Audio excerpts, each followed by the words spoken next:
Selamat pagi kepada Pak Agus Salim dan teman-teman semuanya. Perkenalkan, nama saya Nabil Oktavian Firdaus dengan NIM 515323040.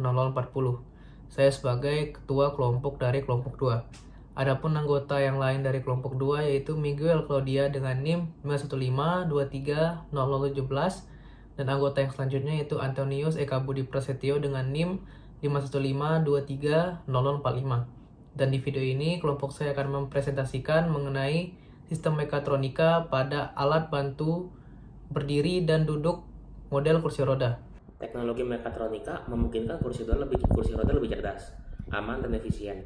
Sistem ini mengintegrasikan komponen mekanis, elektronik, dan sensor untuk meningkatkan fungsionalitas. Berbagai fitur seperti deteksi hambatan, kontrol kecepatan adaptif, dan antarmuka ergonomis menggunakan sensor ultrasonik dan inframerah untuk mendeteksi objek. Teknologi mekatronika memungkinkan pengembangan kursi roda untuk lansia dengan sistem mekanik, elektronik, dan kontrol cerdas. Fitur seperti kontrol adaptif, sensor deteksi hambatan, dan rem otomatis meningkatkan keamanan, mengurangi risiko kecelakaan, dan meningkatkan kemandirian lansia dalam aktivitas sehari-hari.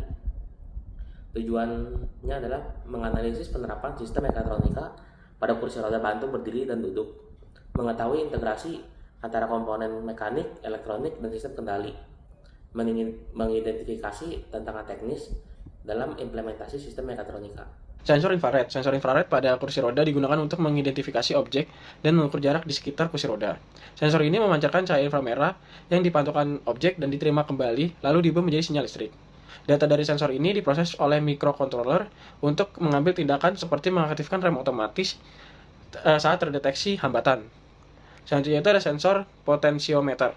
Sensor posisi pada kursi roda bantu berdiri dan duduk mendeteksi posisi tubuh pengguna atau kursi roda itu sendiri, memastikan perihal posisi dilakukan dengan aman. Sensor ini memberikan informasi ke microcontroller mengenai posisi kursi roda seperti duduk atau berdiri, untuk mengontrol gerakan dan mengaktifkan rem jika diperlukan. Sensor posisi yang digunakan adalah sensor potensiometer, yang mengukur perubahan sudut, memastikan pergerakan kursi roda tetap aman dan tepat. Microcontroller pada kursi roda alat bantu berdiri dan duduk berfungsi sebagai pengendali utama, mengolah data dari sensor untuk menentukan gerakan yang tepat, seperti mengangkat atau menurunkan kursi roda.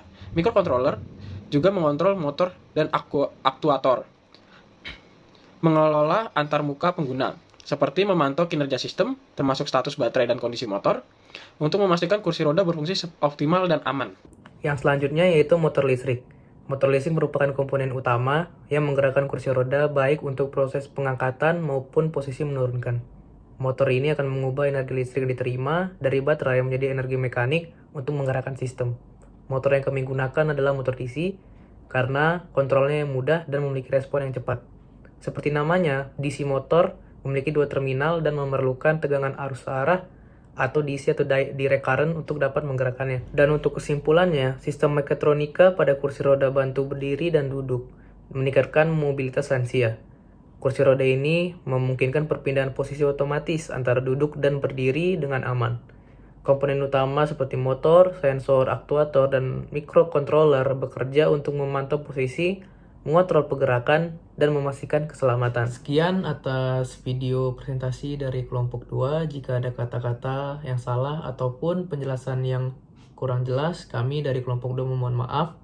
Dan terima kasih kepada Pak Agus Salim yang sudah memberikan kesempatan kami untuk mempresentasikan sistem mekatronika pada alat bantu berdiri dan duduk pada model kursi roda. Sekian, terima kasih, selamat pagi.